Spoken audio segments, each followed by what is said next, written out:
Okay, hi everyone, aloha and hafa day. Each of you attending from Hawaii, Guam, or the mainland.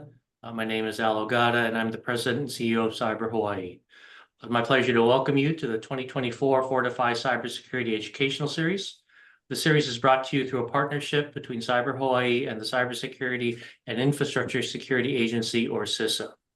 Today's webinar will discuss the topic of mobile device management and remote access management.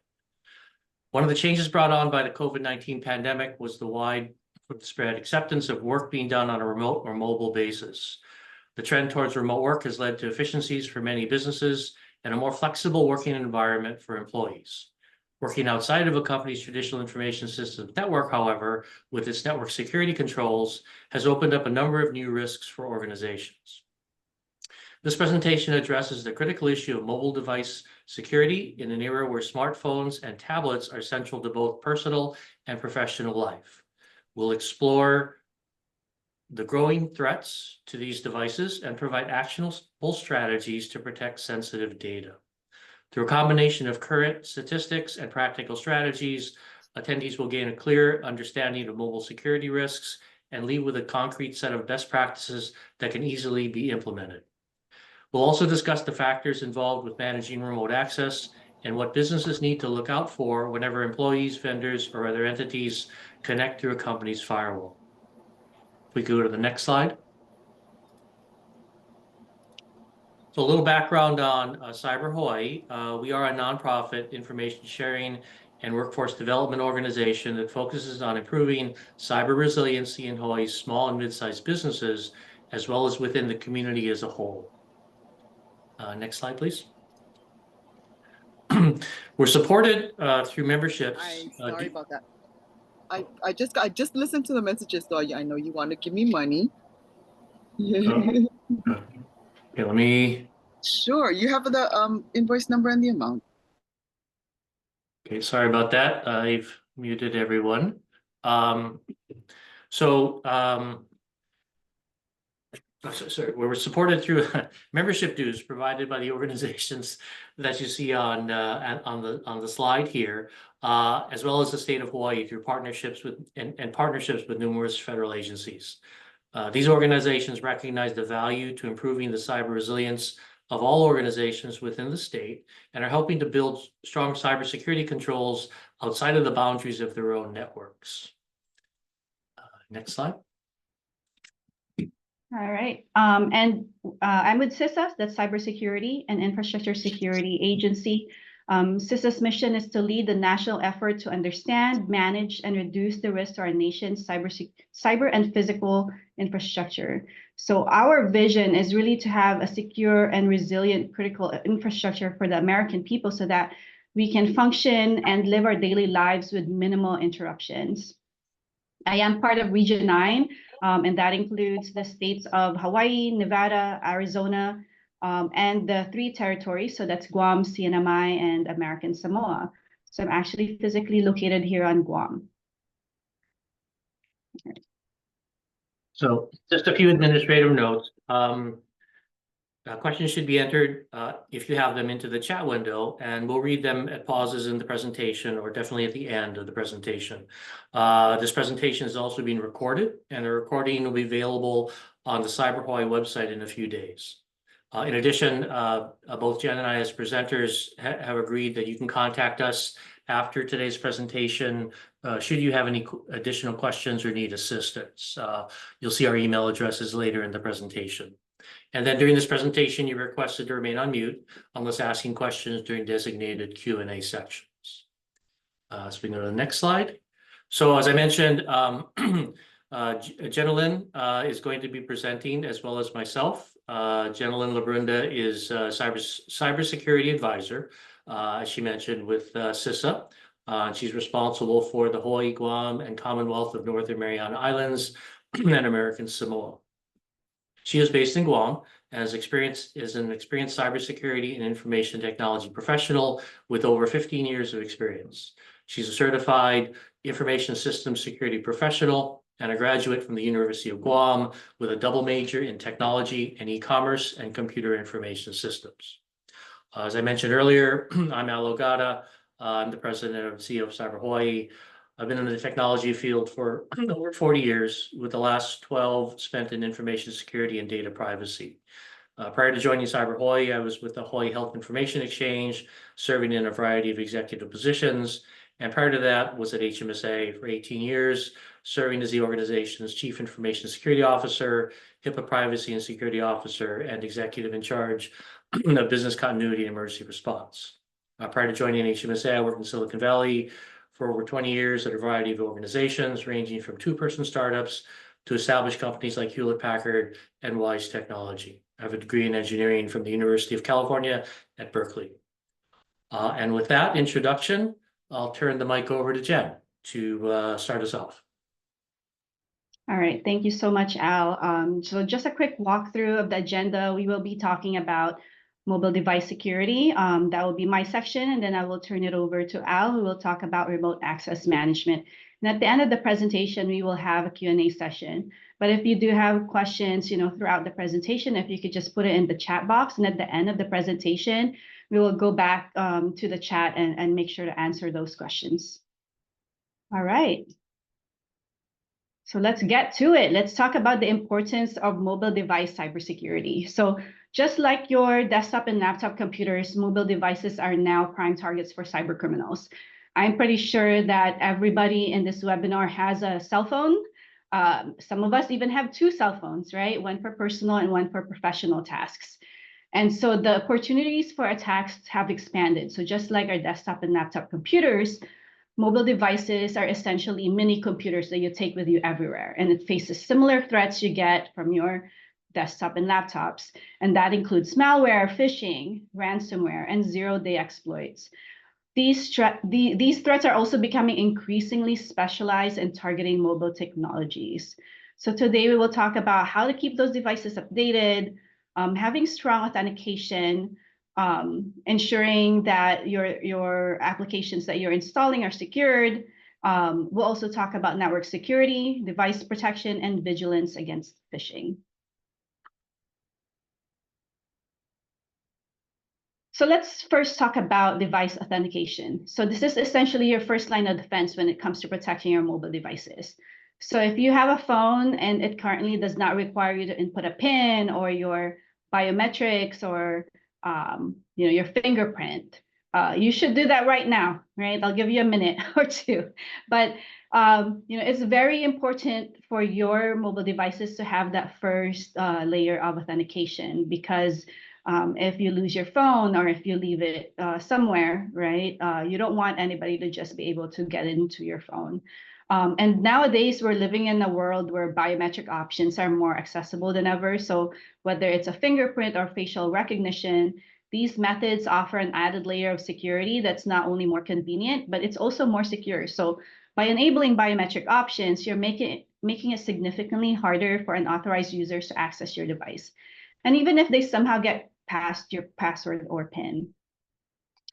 So let's talk about two-factor authentication. Sometimes we call this multi-factor authentication, or MFA. So if you're not already using 2FA, it's really time to start, especially for your sensitive applications, right? So imagine your password as the lock on your front door. It might be strong, right? But what if someone manages to pick it? That's where two-factor authentication comes in. So that would be a second layer, like a deadbolt. So it's an additional layer of security that ensures even if your password is compromised, there's still a second hurdle for any would-be attacker. So how does it work? When you enable two-factor authentication, you enter your password and you'll be prompted to provide the second piece of information. This could be a code sent to your phone, a push notification to approve a login attempt, or even a fingerprint scan. This way, even if someone has your password, they can't access your account without the second piece of information. It's an extra step, but one that makes a world of difference in securing your applications and online accounts. Let's talk about strong, unique passwords combined with two-factor authentication. So these two together are really your best bet for optimal security.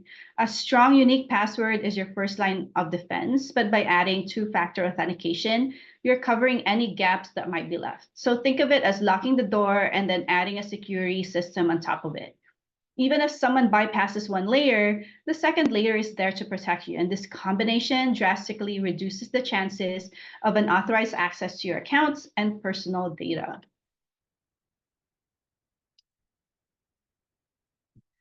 So the other thing I wanted to talk about is where you get your applications for your phones, right? It might seem harmless to download an app from a third-party app store, especially when it's offering something you can't find elsewhere, or maybe it's a free version of a paid app. But the reality is these third-party app stores often lack the rigorous security standards of trusted platforms like the Apple App Store or Google Play. I'm sorry. I think I moved on a little bit farther than I needed to be here. Okay, so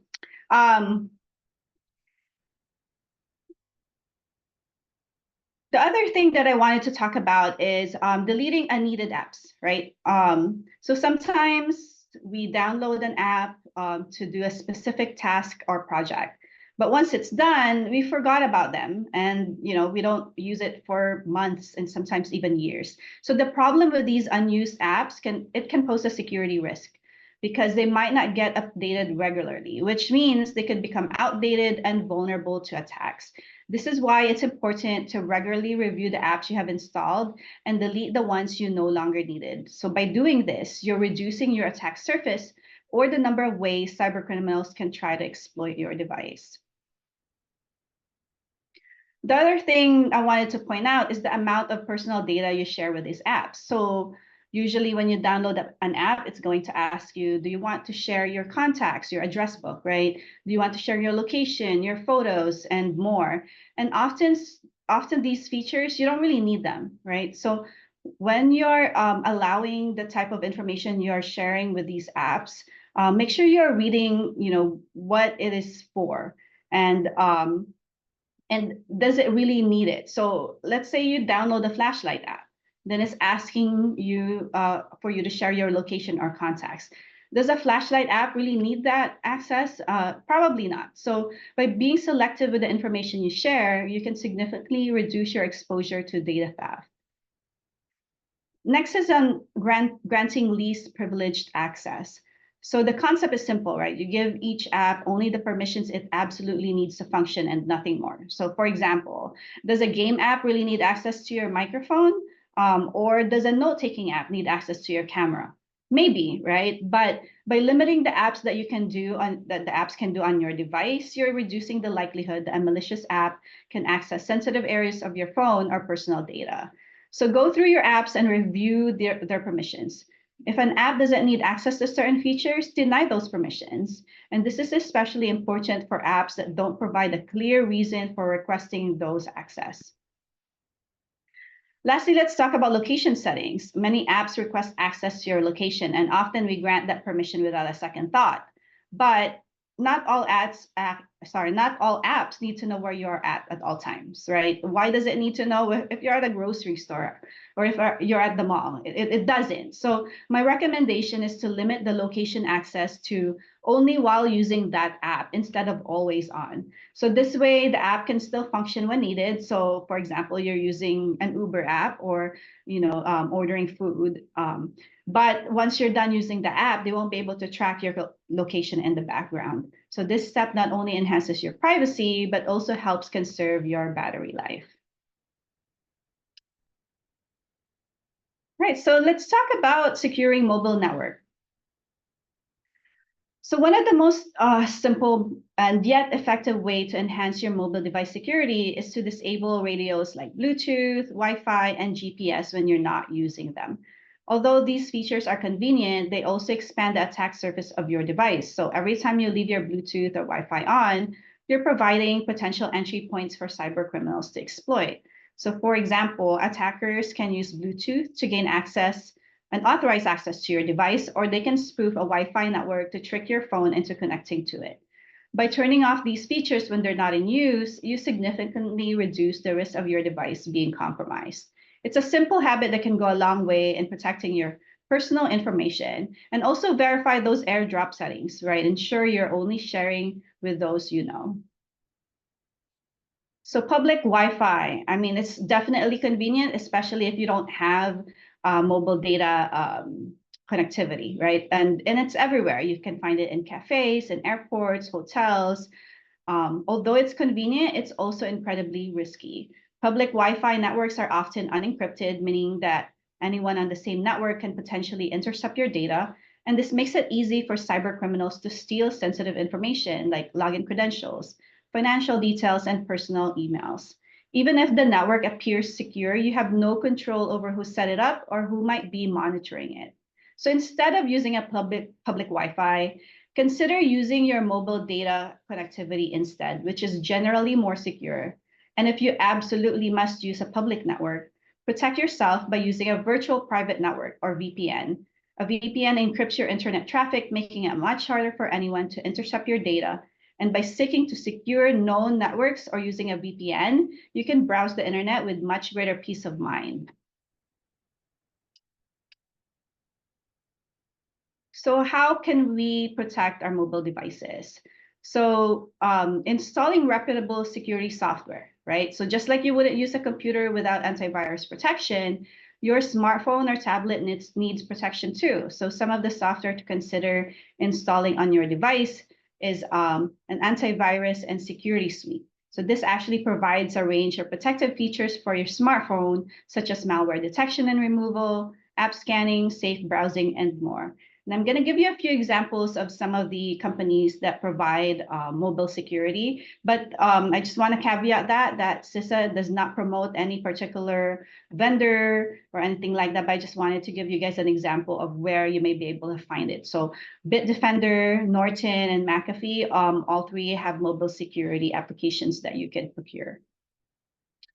Also install VPN for when you need to use public Wi-Fi or hotel Wi-Fi. So this encrypts internet traffic, just like what I mentioned in the previous slide. So you can conduct sensitive transactions like banking. I highly recommend that when you do have to connect to a public Wi-Fi and you don't have VPN or anything of that sort, don't use it to, look at your bank accounts or look at your investment accounts, right? Because there's that possibility of a man-in-the-middle attack, right? You don't want people to have access to those sensitive information. So highly recommend you install a VPN, because not only does it protect you from cybersecurity attacks, but it can also mask your IP address and also bypass geo restrictions. And as I discussed earlier, if you are using passwords to log in, install a password manager. I talked about creating strong and unique passwords, but the problem with that is you forget it, right? Like, who remembers a 16-character password? I sure don't. So I use a password manager to help and manage my passwords. And then whenever possible, enable two-factor authentication and use two-factor authentication apps like Google or Microsoft Authenticator. The other good thing about password managers is that it can create those strong and unique passwords for you. And there are a lot of free password managers out there that are that has encryption technology, and they do have the paid version if you want more features for it. But the unpaid version may be just what you need. Let's talk about messaging apps. Like, there's so many nowadays, right? We have WhatsApp, Signal, Facebook Messenger, iMessage, just to name a few. So when you're selecting a messaging app, make sure you select the one with strong encryption protocols, and limit the amount of sensitive information that you are exchanging using these messaging apps, especially if they don't have strong encryption, right? So just keep that in mind. And then lastly, make sure you have an anti-theft and device locator. So majority of the phones these days have a find my device feature. And so just make sure that you enable that in case you lose your phone. So the other thing that I recommend for organizations who provide cell phones to their employees is to have a mobile device management or an anti-theft security software. This allows you to track the mobile devices and also remotely manage them. And there's other features that comes with it as well, like remotely wiping those devices if they are lost.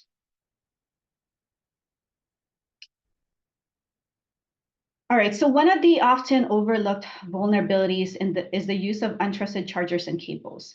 So from a proof of concept perspective, this threat definitely works, and it was showcased at DEF CON in 2011. So this type of threat is usually an attack method that will be used for targeted attacks on individuals, right? But also, phone security has come a long way. So usually when we're plugging in our phone to a USB charger, and that charger has a data transfer capability, your phone usually has a pop-up asking you if you want to share data or just to charge your phone only. So don't ignore those messages, right? Make sure that you're looking at those, because that would be your indicator, like, okay, I'm supposed to be just charging my phone. Why is it asking me to share data? That's your indicator that this USB plug is not just for charging, that it could actually be used to transfer data. So although this type of attack is not widespread and has not shown an increase of use over the years, it's best to be informed of the potential risks, right? So not all chargers and cables are created equal. So malicious chargers or cables can be designed to inject malware into your smartphone without your knowledge. This type of attack is known as juice jacking, where your device gets infected just by being plugged in.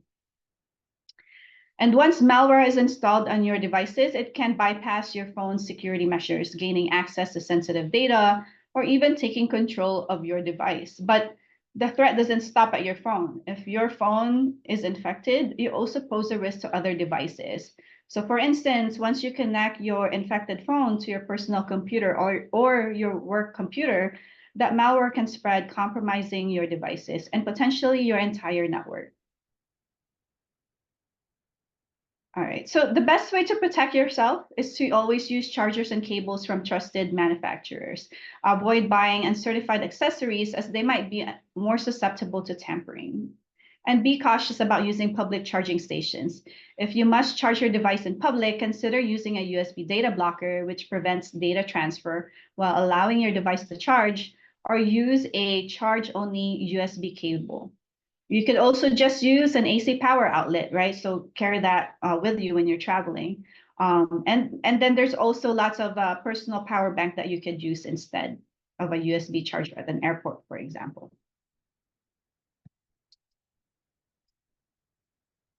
All right, so one way to secure your devices as well is to turning it on and off on a weekly basis. This might sound basic, right? But this is actually an action that can have significant impact on your device's security. So rebooting your device weekly helps to disrupt potential cyber threats that may have infiltrated your device. It's a quick way to close any active malicious processes that could be running in the background. Additionally, protect yourself against spear phishing. So spear phishing is a targeted attack that often aims to install malware on your device. But by regularly rebooting your phone, you can prevent malware from establishing a foothold, making it harder for these attacks to succeed. Zero-click exploits are also particularly dangerous because they don't require any action from you to compromise your device. So by simply having your phone on and connected to a network can be enough. But weekly reboots can help mitigate these threats by removing any lingering undetected malware. Okay, so the beauty of this practice is its simplicity, right? Unlike more complex security measures, turning your device off and on is something anyone can do with minimal effort. It's an easy way to add an extra layer of protection to your device. So I recommend making it a habit to reboot your device at least once a week. And for those who can, turning it off at night can also be beneficial, as it ensures that any active malicious processes are completely terminated. This also helps you get some restful quality sleep, since your phone is not constantly beeping every time you get an email, a message, or notification. So it's two birds with one stone, right? It improves your sleep quality as well. All right, let's talk about phishing techniques targeting mobile users. Phishing isn't just limited to emails on your desktop. As we know, and a lot of us probably do this, we check our emails on our phones as well. So cyber criminals know that we do that constantly. We use our phone to browse social media, and respond to text messages. So they exploit this by crafting phishing attempts specifically designed for mobile users, disguising them as a legitimate message or notification.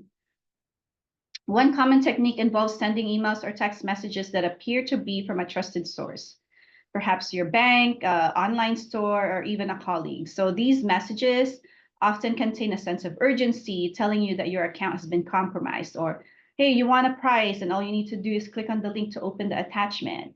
And that's where the danger lies. The moment you interact with these elements, you could be downloading malware or handing over sensitive information to the attackers. So how can you protect yourself, right? Think or pause before you click. So the key is vigilance. Always take a moment to verify the legitimacy of an email before clicking on any attachments or links. Look closely at the sender's email address. When you're using your phone, it's not as big of a screen as your computer screen, right? So like an O may look like a zero may look like an O. And that's kind of some of the ways that they are masking their email addresses. Another one that I've seen recently is if you put the letter R and N next to each other, it kind of looks like a letter M. So if you're using your phone and you're checking the email address, you're like, okay, that came from Mike, but actually it's RNIKE, right? So just be very vigilant about those, especially when you're checking your emails on your phone. Again, just any legitimate company doesn't ask you to confirm sensitive information like your password or credit card numbers through your email or text. So if you feel like something feels off, it probably is. So instead of responding to that email asking for your personal or sensitive information, call the number instead. Go to the store's website, or if it's a credit card, look at the phone number that's indicated in the back of your credit card. So when in doubt, don't click. It's crucial to remember this one simple rule. If you're unsure about a link or message, don't click it. This is especially true for links that come from unknown or suspicious sources, particularly those that end up in your junk or spam folder. There's a reason why it's in your junk and spam folder, right? So be very wary of those. Also, cyber criminals rely on quick reactions. They want you to act before you think. But by taking a moment to assess the situation, you can avoid becoming a victim. So if you're ever in doubt, contact the organization directly using a trusted method. As I mentioned before, like visiting their official website or calling customer service number that's indicated on their website or in the back of your credit card.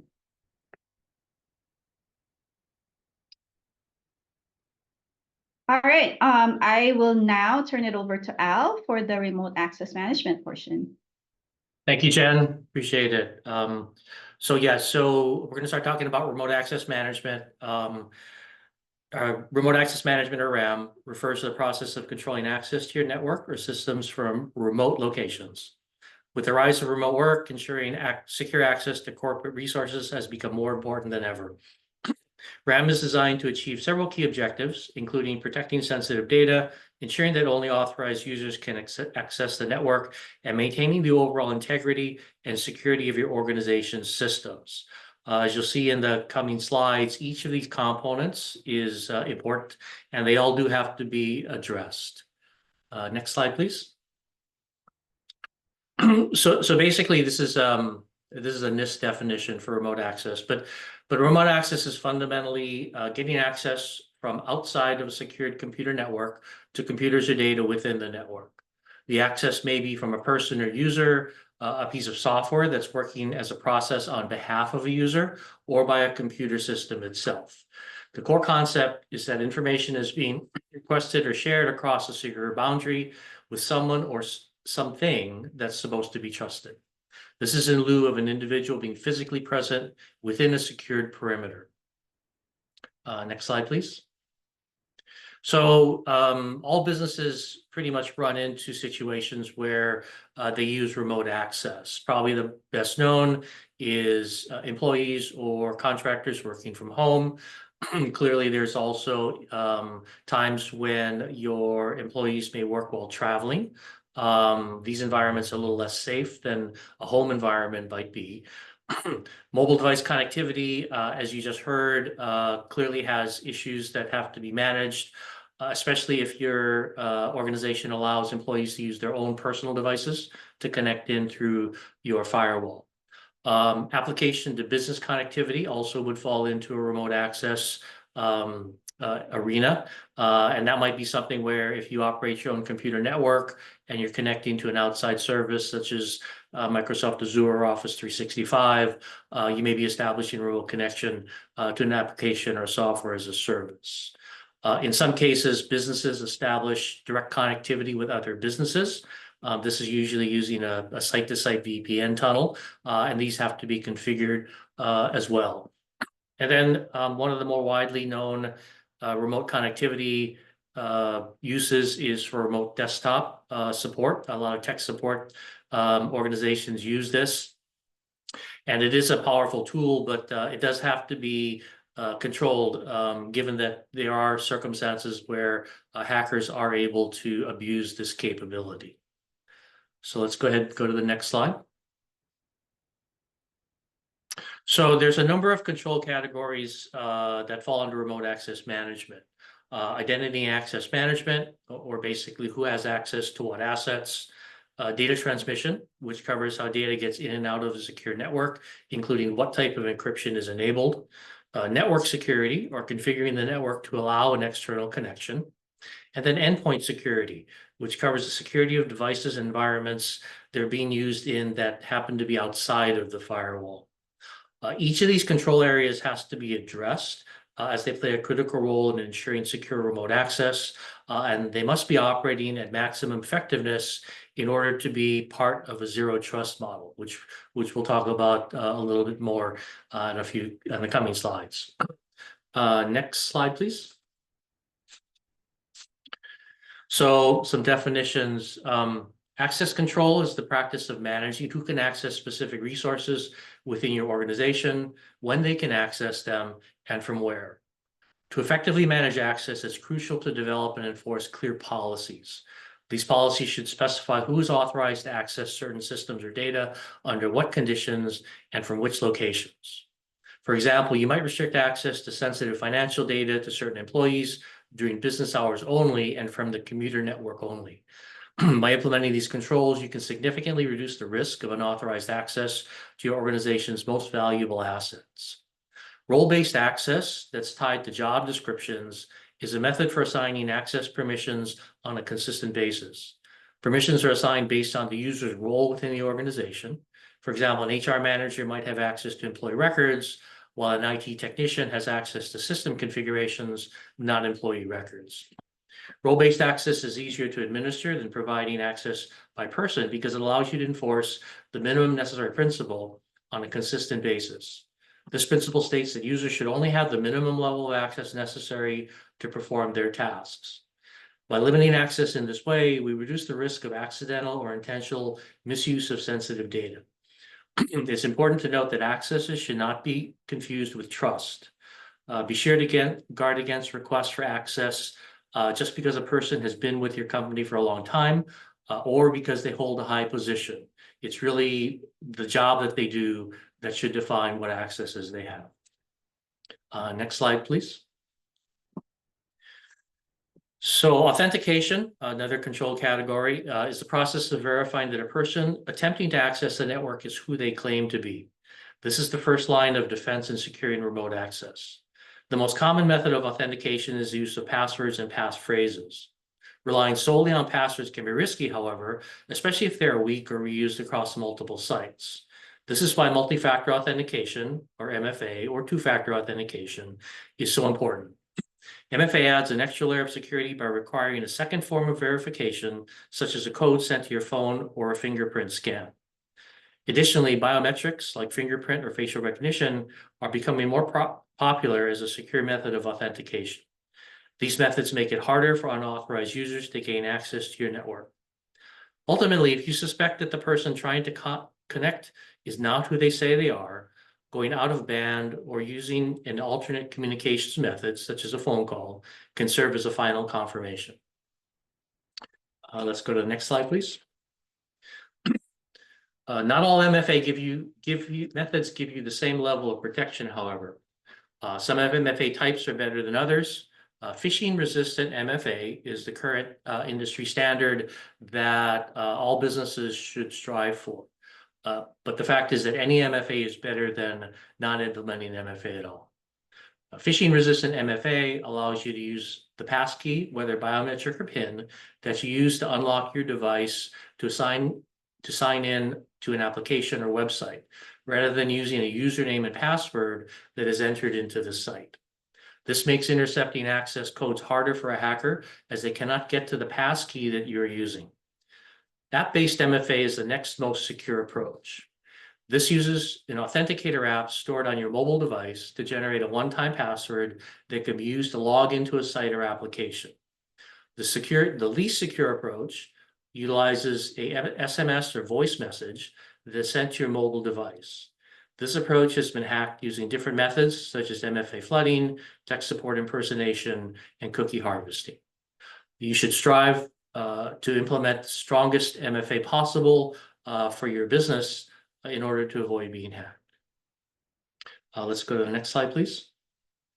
So CISA recommends that an organization's IT leadership or any leadership consider the following questions to help prioritize the migration to phishing-resistant MFA into a couple logical questions.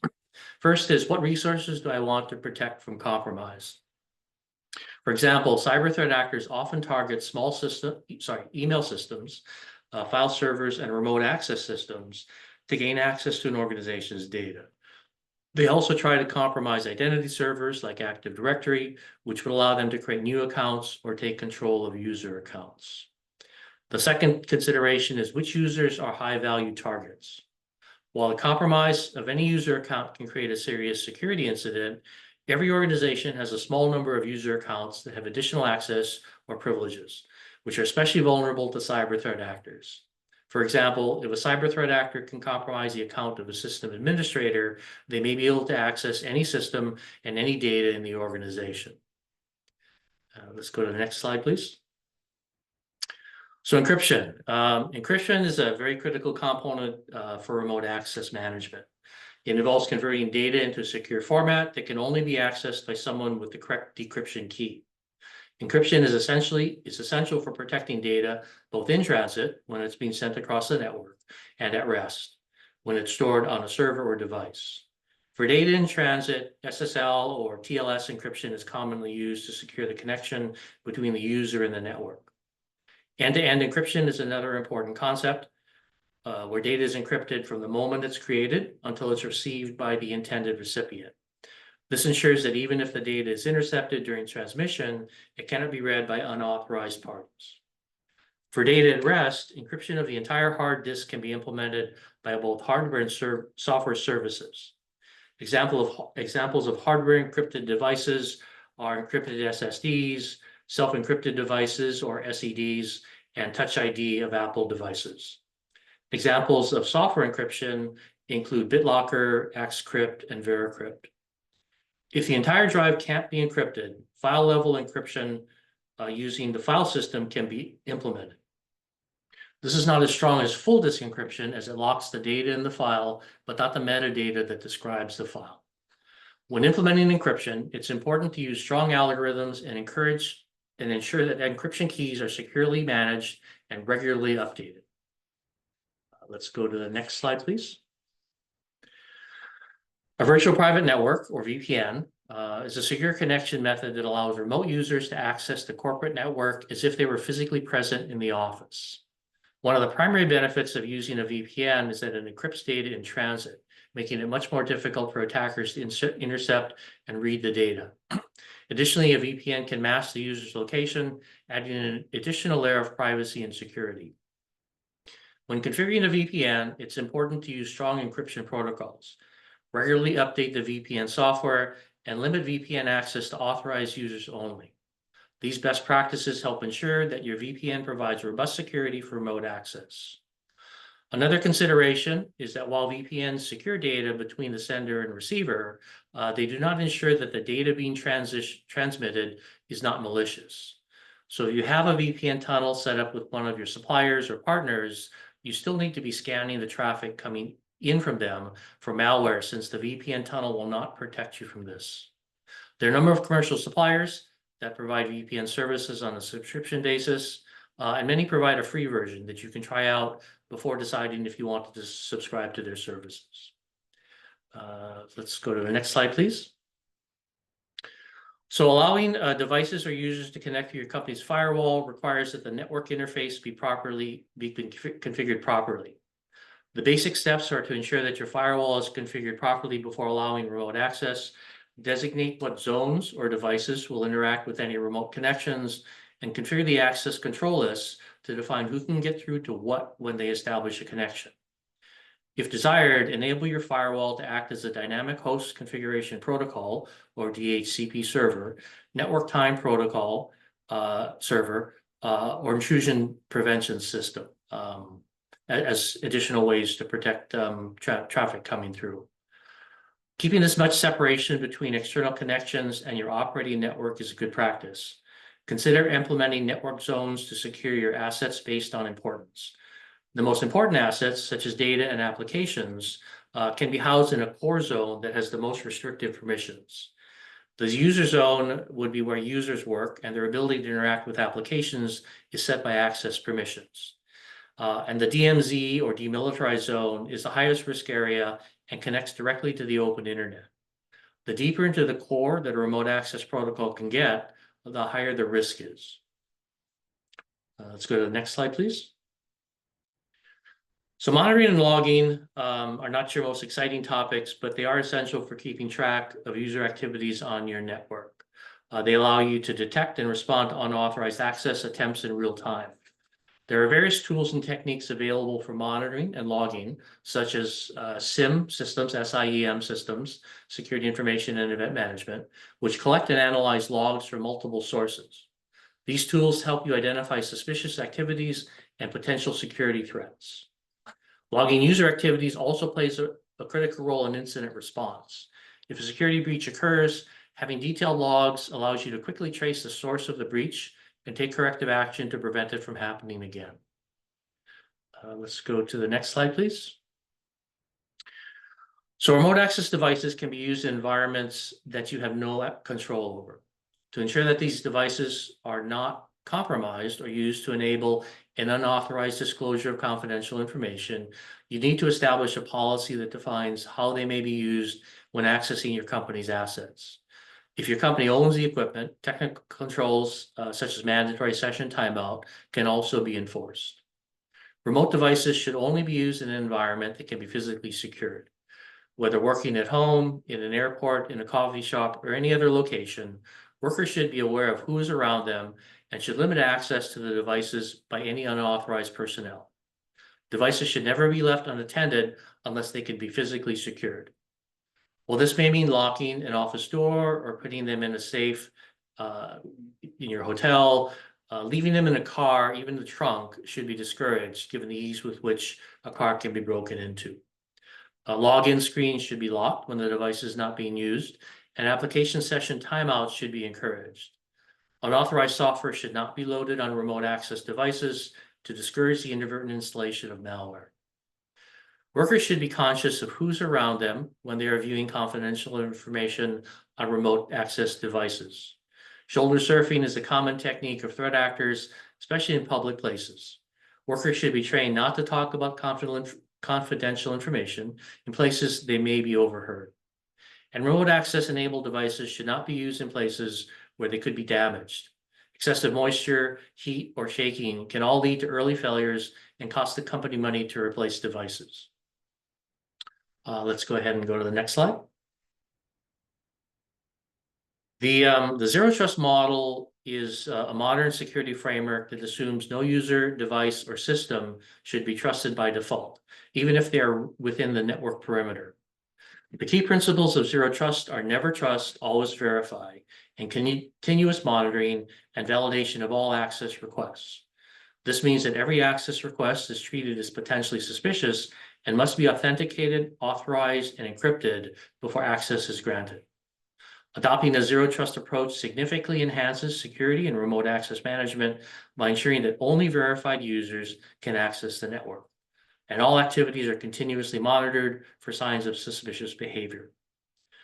Implementing zero trust model is more about process management than technology. Setting thresholds for user privileges based on role, making changes to accesses when someone changes jobs or leaves the company require management buy-in and good security/access management personnel more than technology platforms. Implementing true zero trust makes sense in concept, but is difficult to implement in practice. So let's go to the next slide. So that basically concludes the detailed portion of our presentation. If you look at all the information that we provided, I think it's evident that securing our mobile devices and managing remote access is most critical in today's expanding digital landscape.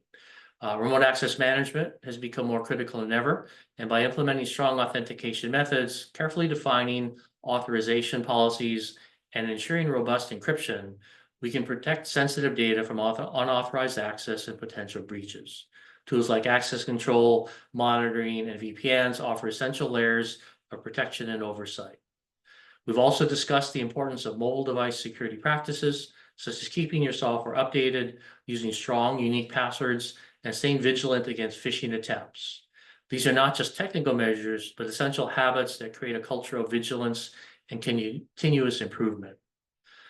In a world where no user or device should be trusted by default, adopting a zero trust model further strengthens our security posture. Remember that securing your digital environment is an ongoing process that requires staying informed, implementing best practices, and continuously refining your strategies. Thank you for your time and attention today. We hope you found this session informative and that it provides you with actionable insights to enhance your organization's cybersecurity. At this point, we're going to open it up to questions. So let me go to the chat session and let's see. We have a question. What do you recommend if your organization also uses SaaS, software as a service, vendors, in addition to on-premise systems? Jen, you want to take that? Do you want me to? Okay, so let me see if I can try to answer this, and then Al, please feel free to chime in. Can you elaborate a little more? What do you mean? What do we recommend if your organization uses SaaS? So I'm assuming you're thinking what types of security, right? So one of the things that CISA does, obviously, if you're using a vendor for software as a service, you want to make sure that the contract language has all of the requirements to protect your organization, right? So as an example, some contracts doesn't have any cybersecurity verbiage in it. And so you are depending on that vendor to provide you notifications if they were compromised, right? Or to provide you any vulnerability, like if they have any vulnerability in their software, you are hoping that they will notify you. But if that's not in your contract, they may or may not do that, right? So one of the things that we try to encourage anybody who's using a third party, and not just for software, but even for like other services, to make sure that your contract has the verbiage necessary to, I don't want to say force, but to make sure that the vendor is meeting the requirements to notify you of any vulnerabilities and any cybersecurity incidents that occur in that software or service, so that you in turn can protect yourself, right? If you need to, limit access, for example, because there's some vulnerability, or if you need to, if there's an update that you need to do because this version is vulnerable, they need to notify you as soon as possible. And without that in your contract, they're not really required to do that. So make sure that when you are renewing your contracts, that you have that cybersecurity verbiage in there. Another thing to consider is when you're establishing both an on-prem, when you do an on-prem say network, you typically establish an architecture for that. And you should, as you do the architectural design, if you're including SaaS services or any other kind of cloud services, you should build that into your overall architecture. So in essence, you're connecting your on-prem network with an outside network, so to speak. So you're looking at all the types of things you normally look for any connection coming in through the firewall. You know, are the access permissions appropriate? Are they configured properly? Are you able to monitor traffic coming in from the cloud service site? And then for the cloud service site itself, have you configured it properly? Are you able to audit against what they're doing, and then be able to demonstrate that that site or that cloud service is configured properly for the type of data that you're trying to protect? So that's another set of considerations. So we have another question on MFA for users, work laptops and desktops. If yes, is that a company phone or personal phone requirement?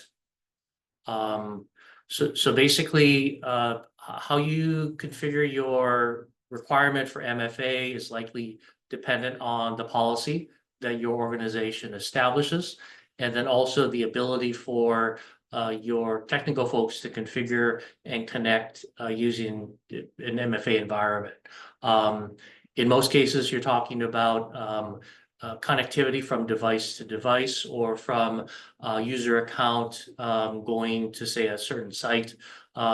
So in most cases, you'll be able to, dependent on, say, the capabilities of either the application or the endpoint device that you're trying to connect to.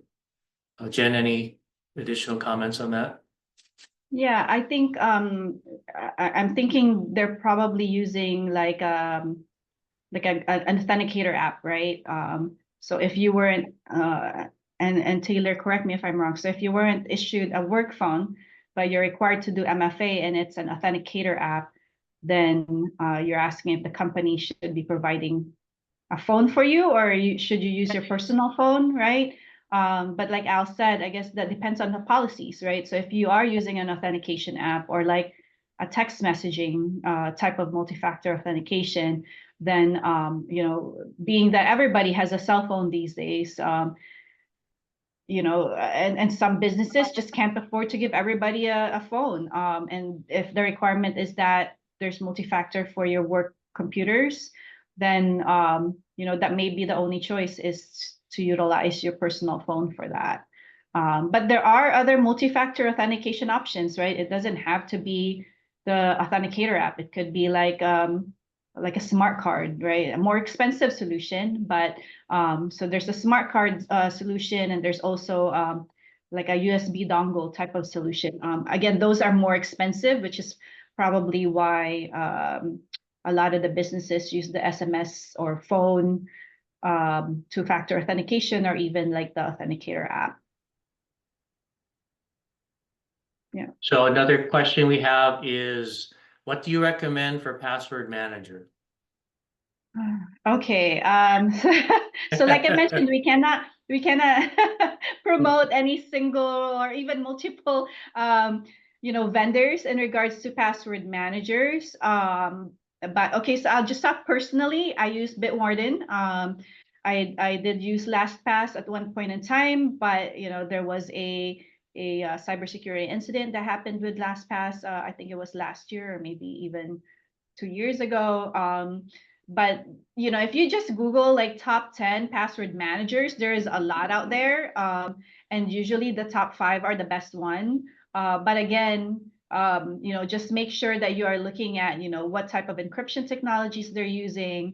And you know, also do a little bit of your research, right? Have they had any cybersecurity incidents, that type of thing. But normally what's out there as top 10 are pretty good password managers.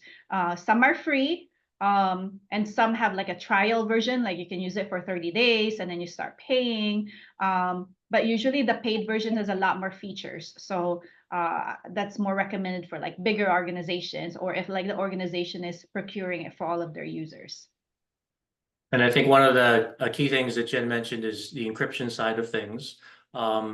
Whatever password manager you do choose to go with, just confirm that They are encrypting the content. So so for each account that you have, they're encrypting the actual passwords. So if someone does happen to say, get your master access code, and this is what happened in the case of some of the one of the password managers being hacked. They can't actually get to the passwords themselves because those are covered by a separate encryption key. So just something to look out for as you're selecting a password manager. So there's a question for Cyber Hawaii. Is there any in-person training for conferences that we provide, something that can send staff to? Right now, we don't have a formal training program. We do present at certain conferences. For instance, in October, I'm presenting at 2 conferences on the topic of cybersecurity maturity that are going to take place on Oahu. And you'll be able to see kind of the information on those on our website. If you are looking for something more formal and more specific, send me an email and we can talk about it. There are other organizations that do provide that kind of training on a regular basis. And then if there's something unique that you're looking for, we might be able to help you out. So just send me an email at your leisure.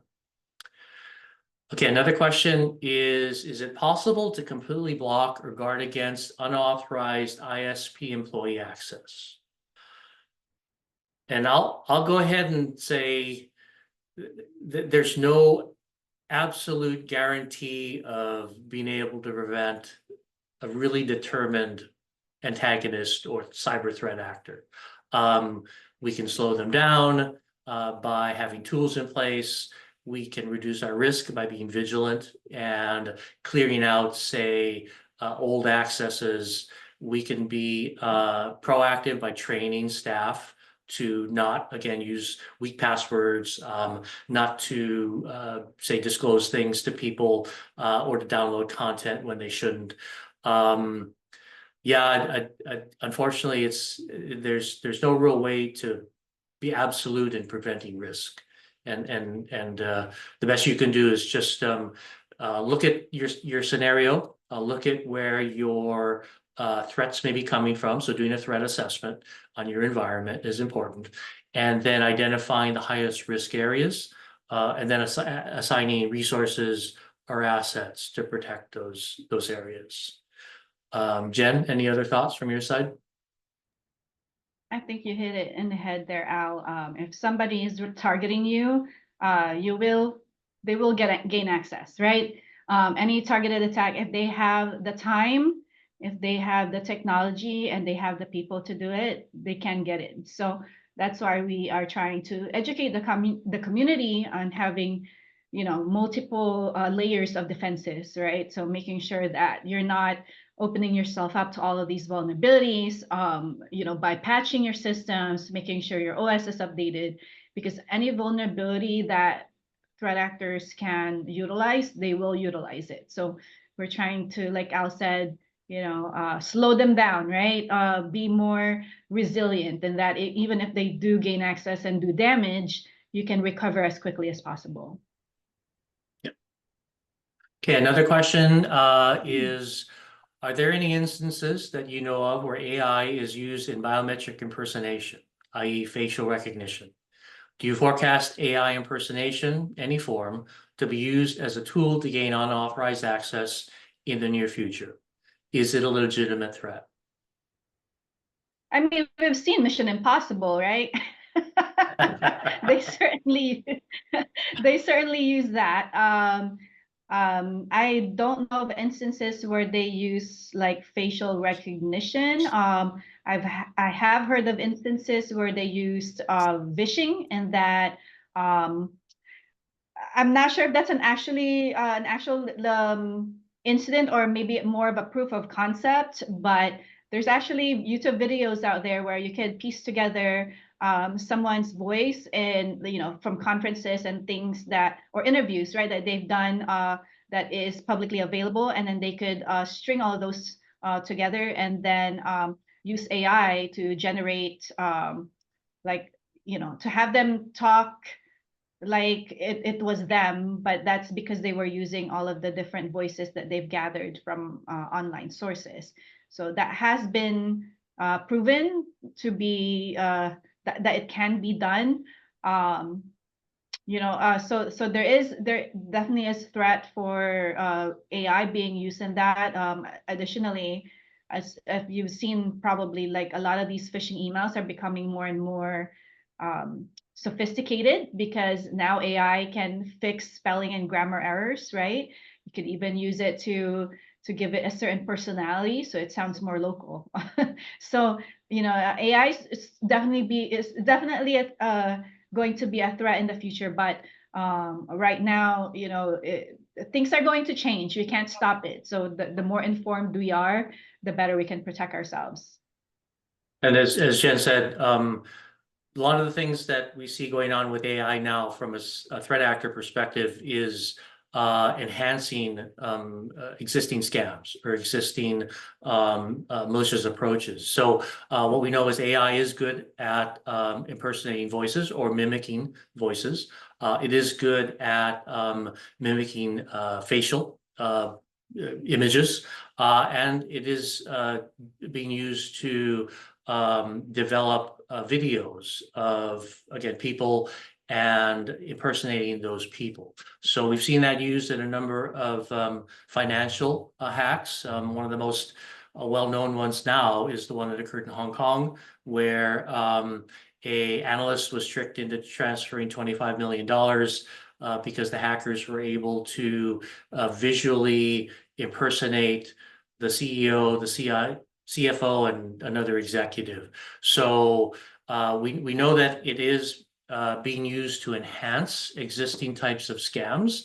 And as a result, yes, it may present additional challenges going forward. And it is one of those things, because it's evolving, we're not exactly sure where it's going to land or end up, but it is something to watch out for.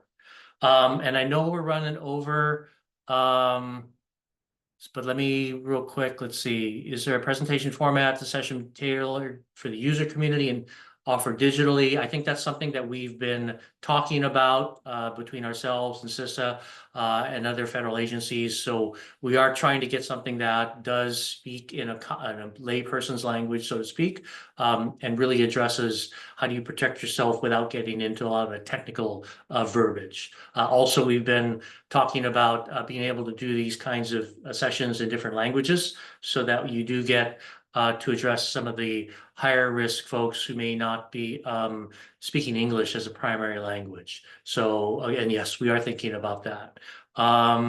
If I may add, Al, Yeah. CISA actually has a Secure Our World campaign, and it has, PowerPoint templates, flyers.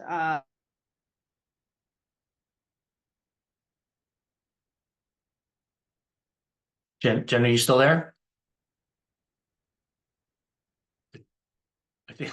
I think maybe our signal locked up. So Jen, can you hear me? You have that available. Yeah, so I think Jen, a lot of what you said dropped out, but I think the main message is that CISA has lots of tools. Go take a look at their site, and hopefully you'll be able to find something that you can apply to your particular target audience. So let's see, last question. Would you be able to provide an input on what you think the change and evolution of cybersecurity and best practices be in the near future? With evolving threats, which should specialists take part to bolster security and skills? Okay, so predicting the future is not my strongest suit, but I will say that cyber threats are becoming more prevalent, and they're becoming less of a technical issue and really part of everyday life. So really, as you look at the threats that are coming out, look for them to be more integrated into your daily activities, and look at how they actually affect you as a person, and really how they take advantage of certain behaviors. And I think that's the big trend, especially with AI, is that it's less about technology and more about good behaviors when dealing with the online environment. And then always remembering that if it's too good to be true, it probably is. And if someone says they want to be your friend online, make sure you have some level of assurance that they do want to be your friend and they're who they say they are. So that would be my, just basic advice. Jen, I see you back. Any comments on that question from Sis's perspective? I didn't see the question actually, Al. It's about, yeah, it's really about what do we foresee in the cybersecurity arena as coming out, and how are threats evolving, and I guess what can people think about doing to bolster security and improve their own skills against these emerging threats.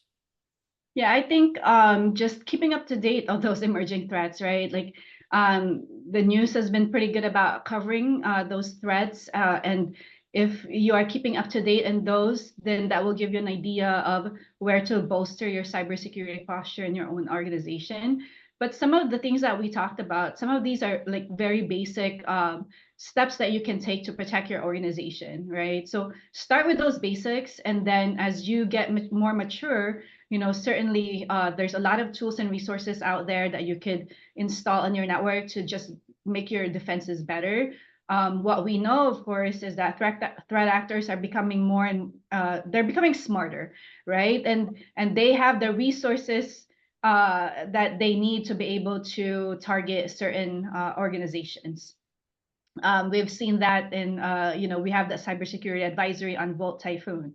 So we know that with time, with motivation, and with resources, they can essentially target anybody. So, take steps to be more resilient. It's no longer, we always say this, right? It's no longer a matter of if, it's a matter of when you will encounter some sort of cybersecurity incident. So take steps in your organization to be able to recover quickly. Having those backups, right? Not just for your data backups, but also for your configuration, so that if you need to replace an equipment, because that's the fastest way to do it, do that, right? And then if you have those configuration backups, you're able to get back up and running quickly, and then you can always do the other work later on. But as long as operations is back to normal, you could do the other things in the background, like you ask yourselves, where could we have gotten better at this? So yeah, so I think it's just everybody's the threat actors unfortunately are getting smarter about things, and they are using tools like AI to help them out. So we should use it to our advantage as well. We should use those tools to help our organizations, right, to make us better. Yep, definitely. So I think we did run a little over, but hopefully again, you folks got some good practical advice out of this, and that's the whole purpose of this series, to get you information that you can take action on.